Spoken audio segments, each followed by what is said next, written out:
So Realme বাজারে নিয়ে এসে বসে তাদের most futuristic smartphone Realme 14 pro plus. ফোনটিকে ফিউচারিস্টিক বলার কারণ হচ্ছে ফোনটিতে ইউজ করা হয়েছে কালার চেঞ্জিং ব্যাক। এবার রিয়েলমি সম্পূর্ণ ডিফারেন্ট টাইপের একটা টেকনোলজি ইউজ করেছে। অন্য সব স্মার্টফোনগুলোতে লাইটের রিফ্লেকশনে বা লাইটের আলোতে কালার চেঞ্জ হতো, বাট এই ক্ষেত্রে স্মার্টফোনটা কিছুটা ডিফারেন্ট।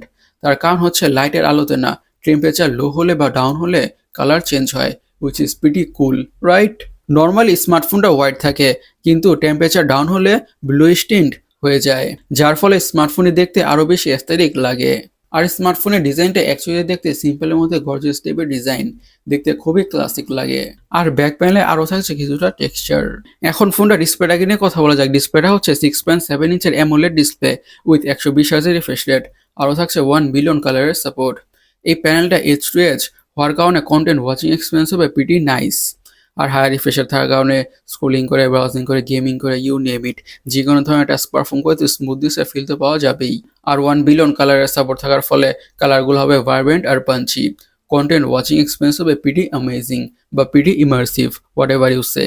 এখন ফোনটির হার্ট অথবা চিপসেটটাকে নিয়ে কথা বলা যাক। ইউজ করা হয়েছে স্ন্যাপড্রাগন 7S Gen 3। এটি একটি 4 ন্যানোমিটার বেসড অক্টাকোর প্রসেসর। বাজেটের মধ্যে এই প্রসেসরটা বা চিপসেটটা ঠিকঠাক আছে।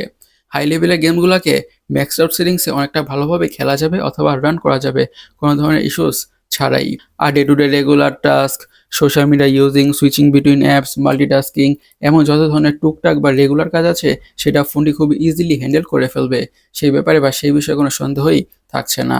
আর Snapdragon 7S Gen 3 tried and tested একটা গুড পারফর্মিং প্রসেসর। সো ফোনের পারফরমেন্স নিয়ে বেশি চিন্তার কোনো কারণেই থাকছে না। ফোনটির র্যাম এবং স্টোরেজ ভেরিয়েন্সের কথা বলে থাকছে 8GB RAM, 128GB storage, 8GB RAM, 256GB storage, 12GB RAM, 512GB storage. Now let's talk about ফোনের অপটিক্স অর ক্যামেরাস। থাকছে 50 মেগাপিক্সেলের primary sensor with multi detection PDAF and OIS। Secondary ক্যামেরাটা হচ্ছে 50 মেগাপিক্সেলেরই periscope telephoto lens with 3.5x optical zoom. এবং third বা 3 নম্বর ক্যামেরাটা হচ্ছে 8 মেগাপিক্সেলের আল্ট্রা ওয়াইড অ্যাঙ্গেল সেন্সর। এবং ফ্রন্টে ইউজ করা হয়েছে 32 মেগাপিক্সেলের সেলফি ক্যামেরা। স্মার্টফোনটিকে দিয়ে 4K তে 30 FPS এ ভিডিও রেকর্ড বা শুট করা যাবে। এই স্মার্টফোনটি থেকে অ্যাকচুয়ালিতে প্রিটি গুড পিকচার্স আর ভিডিওস পাওয়া যাবে, সেই ব্যাপারে বা সেই বিষয়ে কোনো সন্দেহ থাকছে না। ফোনটিতে আরও থাকছে ডুয়াল স্টেরিও স্পিকার্স। সিকিউরিটি হিসেবে ইউজ করা হয়েছে under display optical fingerprint sensor. এখন ফোনটির ব্যাটারি নিয়ে কথা বলা যাক। পুরো ফোনটাকে পাওয়ার করছে 6000 mAh এর হিউজ বা জায়ান্ট ব্যাটারি উইথ 80 ওয়াটের ফাস্ট চার্জিংয়ের সাপোর্ট।